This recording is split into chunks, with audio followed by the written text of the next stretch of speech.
Alright, ladies and gentlemen, in today's video we're going to be talking about section 5.5, dealing with alternating series. And when we say alternating, what we mean is that there's a plus-minus sign alternating through each term of the series. More formally, the definition of an alternating series is this: an alternating series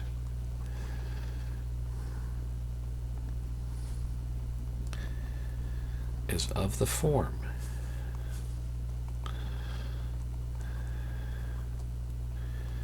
either n from 1 to infinity of -1 to the n plus 1 times b to the n, or the sum from 1 to infinity of -1 to the n times b sub n, where in each case the b sub n is going to be not negative, and so the only negative introduced to the series comes from this alternating expression right here, the -1 to the n plus 1 or the -1 to the n.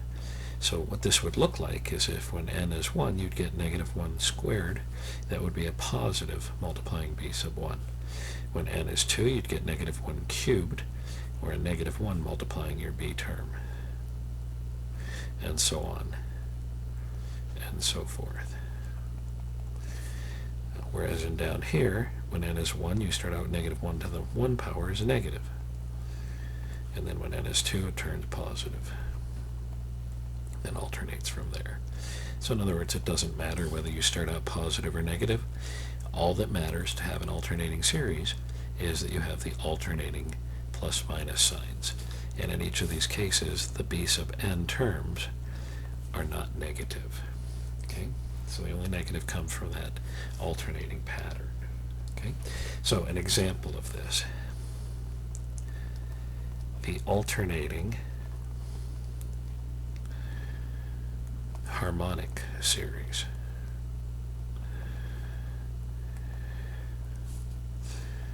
One minus a half plus a third minus a fourth plus a fifth minus a sixth, and so on. The harmonic series with the signs alternating instead. And the interesting thing about this, the alternating harmonic series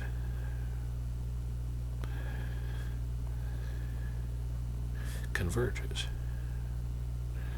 And in fact, with that alternating pattern occurring in a series, you can think of it as it actually makes the series more prone to converge, because you're adding and subtracting, making these terms much smaller than if you were to just add them. And so for that reason, we have a relatively easy alternating series test to satisfy in order to see convergence of an alternating series.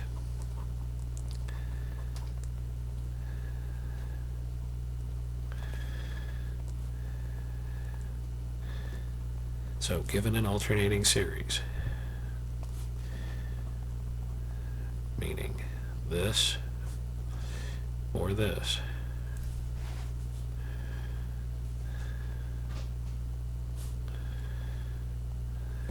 okay, the series converges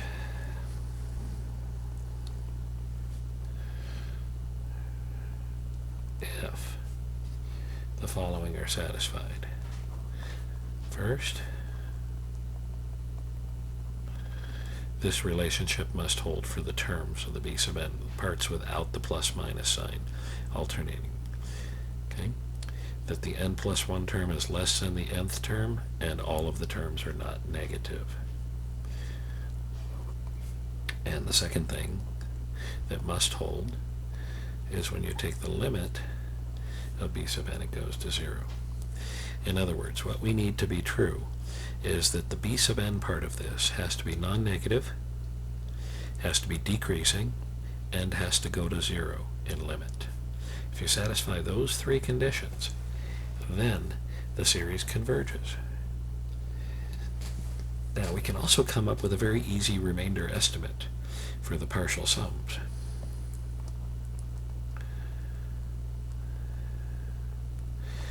Everything with an alternating series is actually quite easy.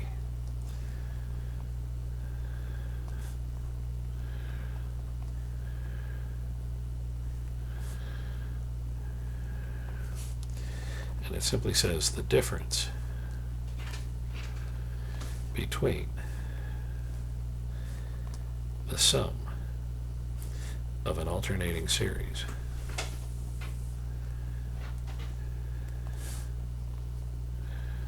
S and the finite estimate sum S sub n is less than the b sub n plus 1 term. In other words, the sum minus the partial sum is less than or equal to the b sub n plus 1 term in value. Okay? So in other words, if you have an alternating series and you decide to stop summing after 20 terms, you are within the value of the 21st term of the true sum of the series, the infinite series. All right. Now, here's where we get to do something that's kind of interesting in mathematics. We've been talking about a series converging, and we gave you the definition that a series converges if the limit of the partial sums exists, right? So recall that.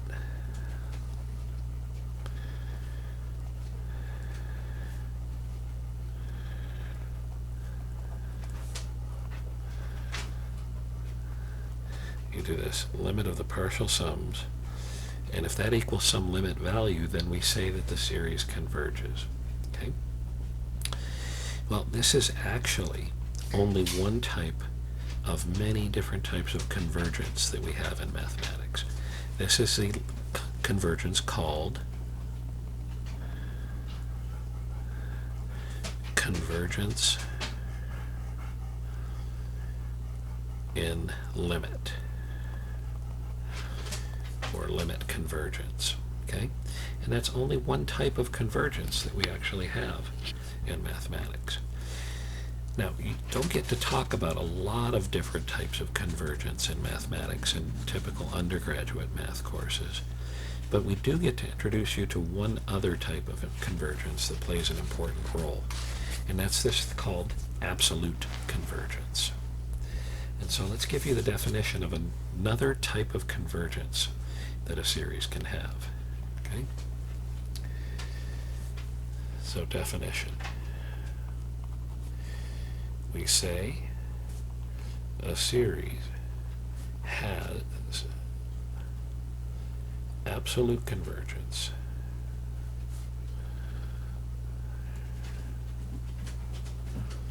if the absolute value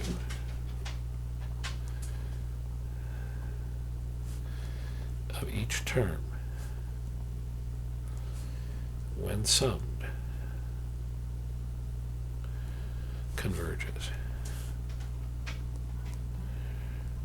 In other words, we say this.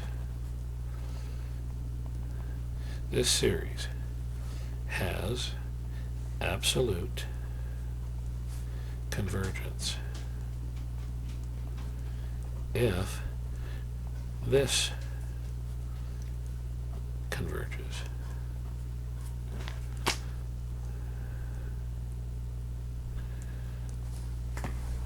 And you can probably see how this is related to the discussion of an alternating series. Because after all, if you took an alternating series and you applied the absolute value to the terms, that would take away the alternating pattern of it. It would no longer be an alternating series. If that pattern with the alternating plus minus signs gone converges, then we would say the original series with the negatives in it has absolute convergence. Okay? Now, if a sub n converges, but the sum of the absolute values diverges. In other words, if the series is convergent but not absolute convergent, then we say that the A sub n is conditionally convergent. It only converges on the condition that you have not taken the absolute value of the terms, which seems a little odd because you're saying it converges on the condition that I don't change the series. And why would you be changing the series, right? All right. But there is something important to note about a series that is conditionally convergent, meaning a series that converges but does not converge when you take the absolute value. And that is the following. Note, any conditionally convergent series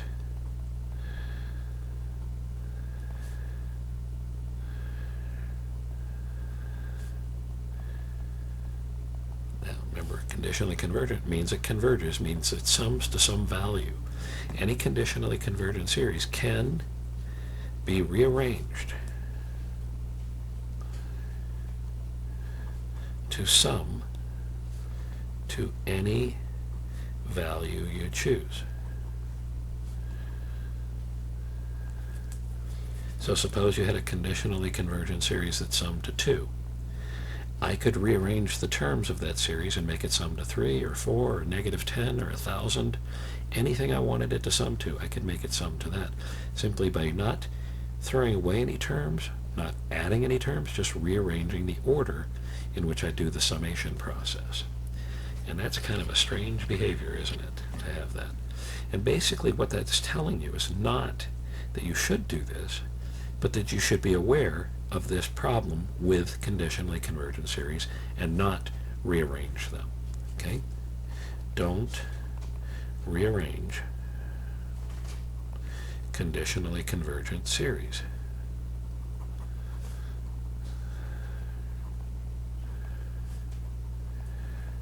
Because if you do,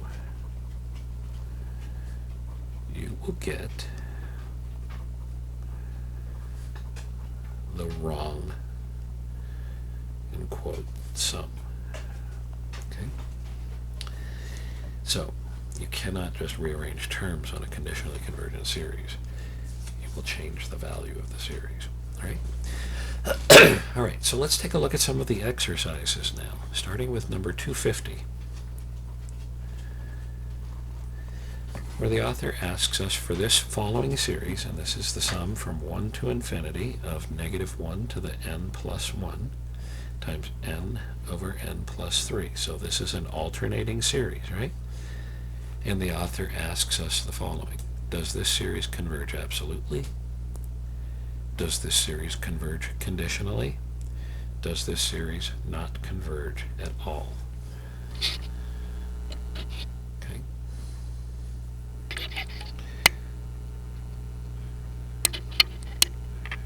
Try to get the focus better.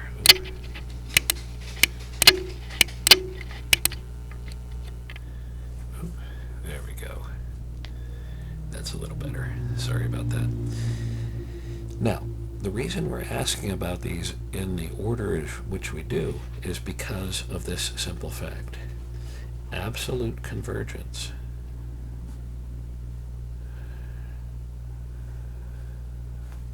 implies conditional convergence.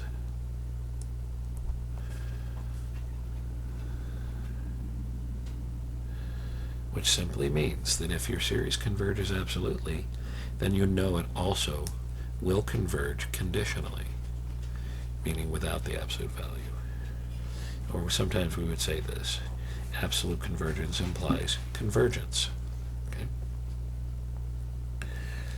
So if you converge absolutely, you know you'll converge without the absolute value symbol as well. All right, so let's see if this thing converges absolutely. If it does, we're completely done.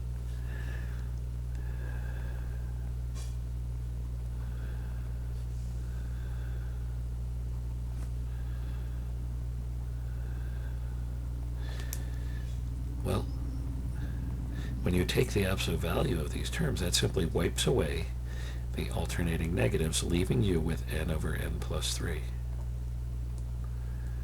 And the question is, as I sum these terms, does this converge? Well, the answer is no. And the reason is this. If you take the limit as n goes to infinity of n over n plus 3, you get 1. By the divergence test, since the limit of this was not 0, I know the sum of these does not converge.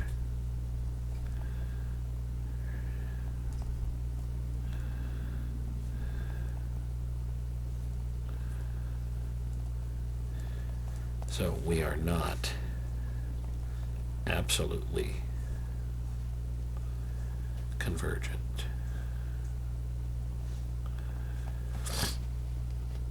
All right, so what about conditional convergence?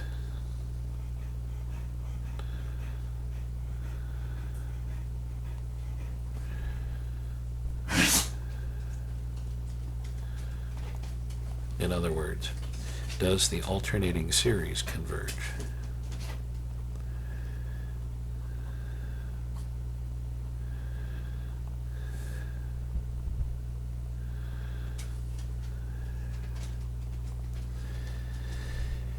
Well, let's recall the alternating series test. The alternating series test says that if you take the positive terms of your alternating series, and if those positive terms are decreasing and go to 0 in limit, then you know that this series converges. Okay? So, these are the terms. Are these decreasing? Are they going to 0 in limit? The answer is, in both cases, no. All right? Think about this one. When n is 1, you have 1 over 4. When n is 2, you have 2 over 5. When n is 3, 3 over 6. Those terms are getting bigger. And in limit, they're in fact going to 1, as we mentioned up here. So we cannot apply the alternating series test.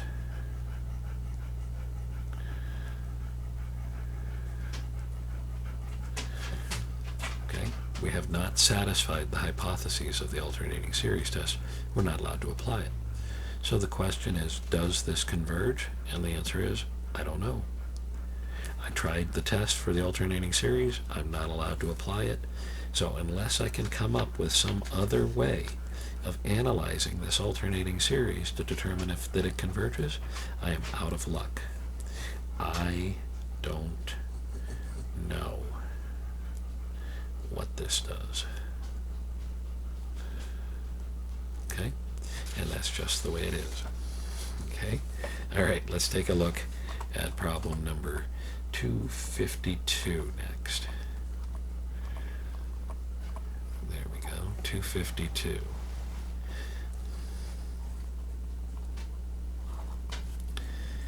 We have the sum from 1 to infinity, negative 1 to the n plus 1, and we have multiplied 1 over the square root of n plus 3. All right, so let's test for absolute convergence first.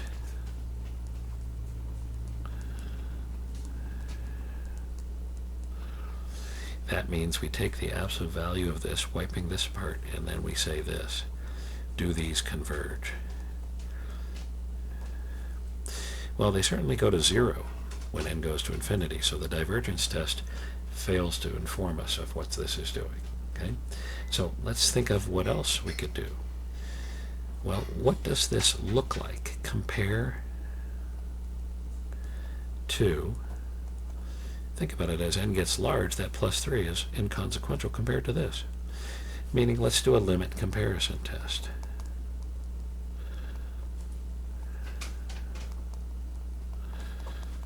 The limit as n goes to infinity comparing these two series. And of course this looks just like this as n gets large, so this goes to 1.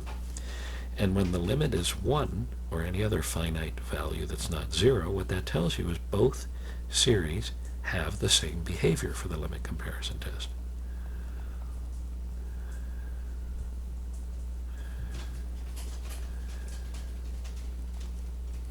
Now, what would the sum of this do? Well, this is a p-series with p as a half, so it diverges. So we are not absolutely convergent.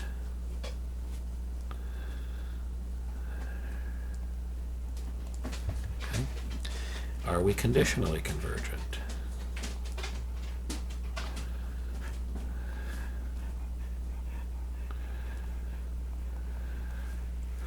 Well, to do that, we say, okay, I've got this alternating series that I want to analyze. These are the b sub n's. Are these positive? Sure. Are they decreasing in value? As n gets larger, the bottom gets larger and the top doesn't. So yes, they are positive. They're decreasing. And when you take the limit of this, it's very easy to see, isn't it? When n goes to infinity, this goes to 0. The limit is 0. So you've satisfied those three criteria. This converges. Okay? So this is an example of a convergent series that when we further analyze it, we see it's not absolutely convergent. Therefore, we call this conditionally convergent. It's still convergent in the sense that what we understand convergence, that the sums, partial sums, have a limit value. Okay, so this has a finite sum, but if we took the absolute value, it would not sum. Okay, so that's a conditionally convergent series. Converges conditionally. Okay, and of course what that means, interestingly, is if I were to rearrange the terms, as I write this out, I could make this sum up to anything I wanted it to sum up to. It's kind of a strange behavior. All right, let's take a look at 254. And again, don't do that rearranging.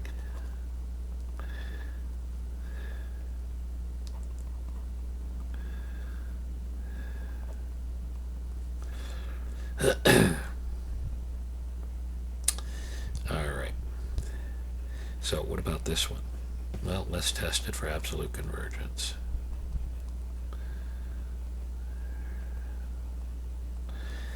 Take the absolute value, you get this. Will the sum of these converge? Well, yeah, compare this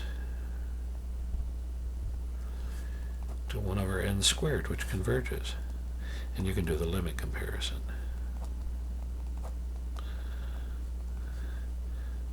The limit's going to be 0 because this is n minus 1, n minus 2, and on and on and on. Cancel those, okay? And so this will go to 0, which means that the convergence of this implies the convergence of this. So we have absolute convergence, which means this converges without the absolute value as well. Okay. All right, let's take 256 and see what's going on in that one. 256, the sum of negative 1 to the n plus 1. And let's see, n minus 1 over n to the n power. Does this converge absolutely?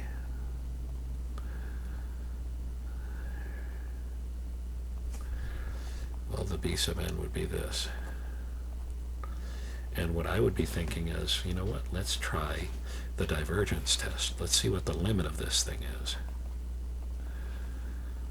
And if it's not 0, then we are done with absolute convergence.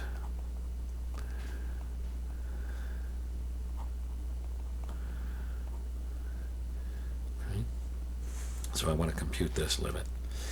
Well, let's give this a name. Call it y. Then the natural log of y is the natural log of this.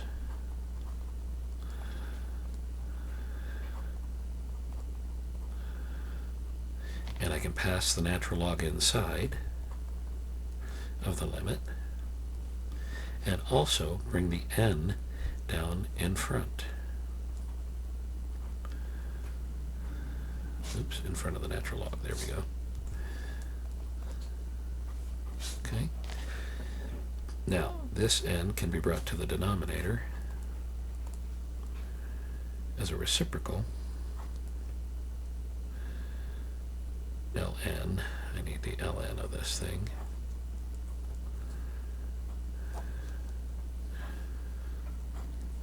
And let's see, as n goes to infinity, this becomes 1. Natural log of 1 is 0. 1 over infinity is 0. You get 0 over 0, which allows us to apply L'Hopital's rule to this now. Okay, so applying L'Hopital's rule,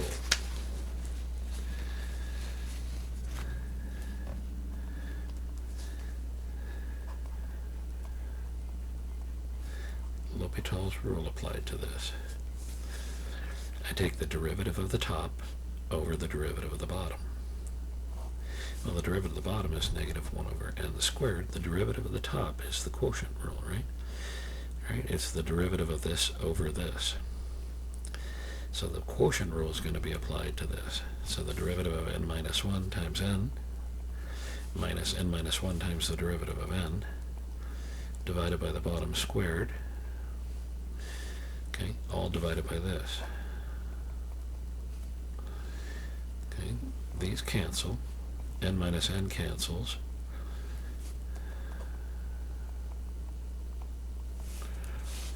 You're left with minus minus 1 is a 1. There's a minus in the denominator and an n minus 1 over n. So make that a minus n plus 1 over n. And that goes to 0. Okay? So let's see.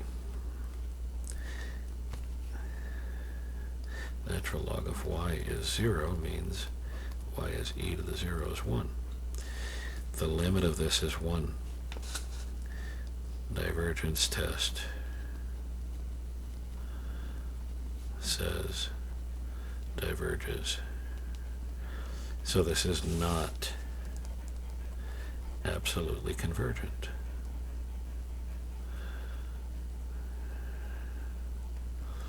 What about conditionally convergent?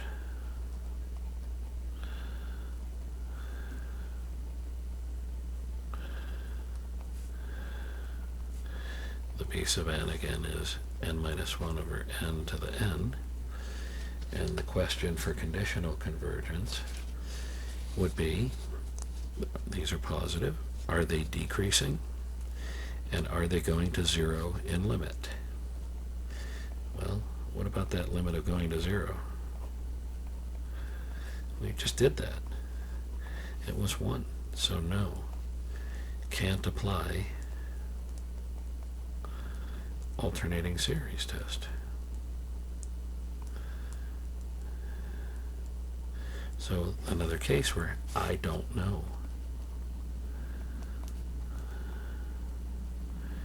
if this is conditionally convergent or not.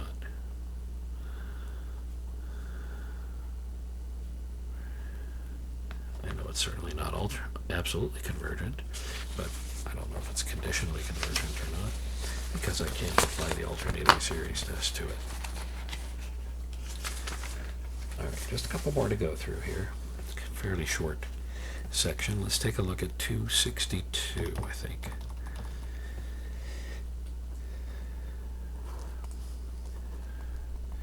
N from 1 to infinity, negative 1 to the n plus 1, natural log of 1 over n. Okay. So is this absolutely convergent?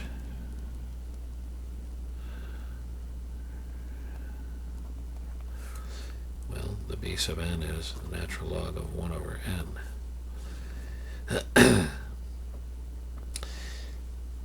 Let's try the divergence test.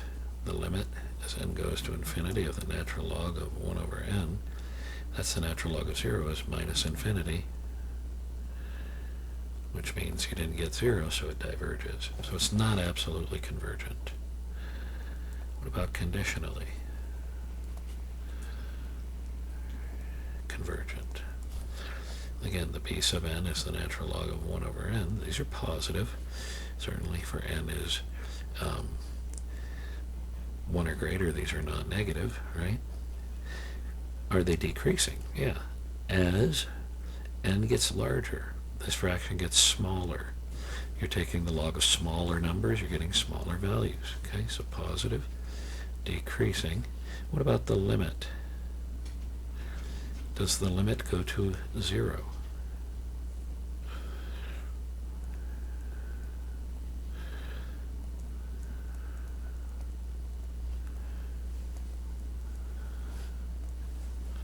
It goes to minus infinity.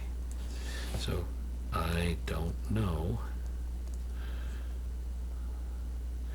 because I can't apply the alternating series test.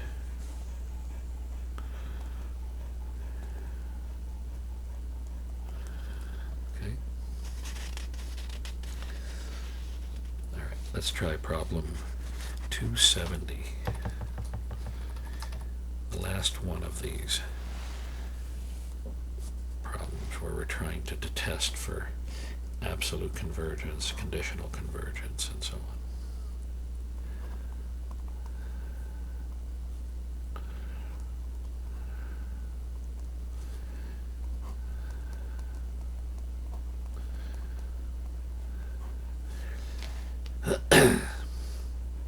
So, absolute convergence.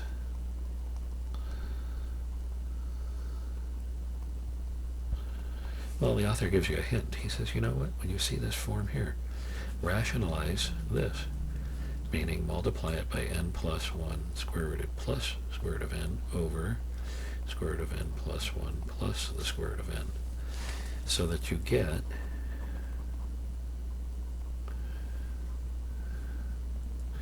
when you multiply these together, n plus 1 minus n, which is 1, and then you get n plus 1 square rooted plus the square root of n in the denominator. Okay, so that, in other words, the b sub n is 1 over the square root of n plus 1 plus the square root of n. Okay, so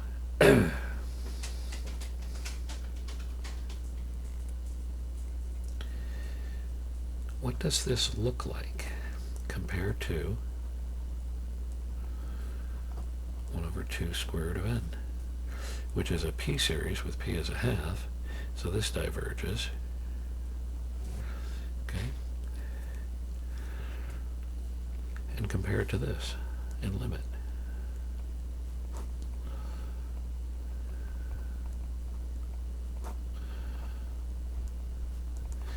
And since all you did was throw away the plus 1, these have the same limit, or same value effectively as n gets large, so the limit's 1, and therefore they both have the same behavior.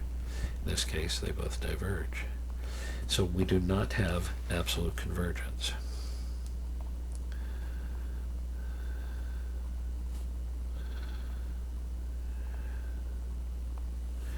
Conditional convergence. This is what we have to test next.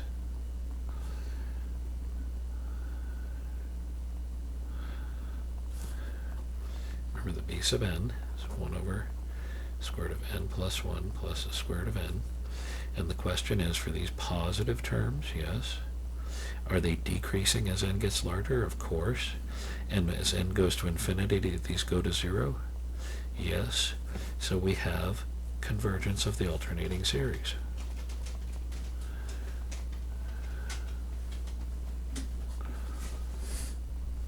We have conditional convergence. And we're done with that problem. Okay. 282 is the last one to look at. This is just a simple exercise in error.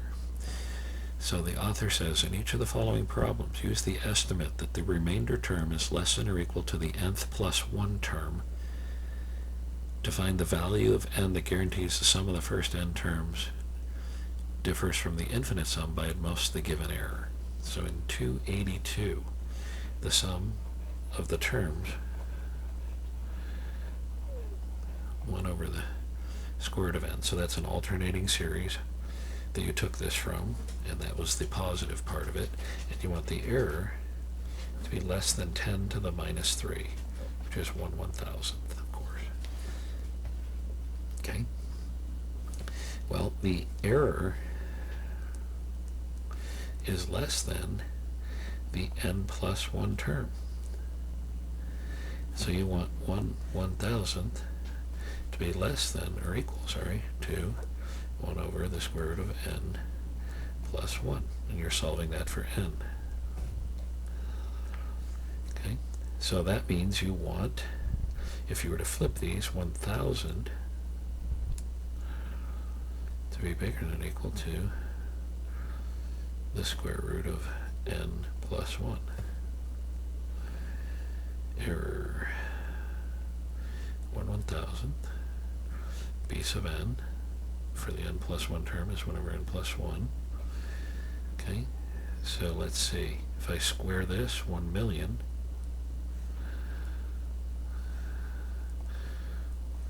so subtracting 1,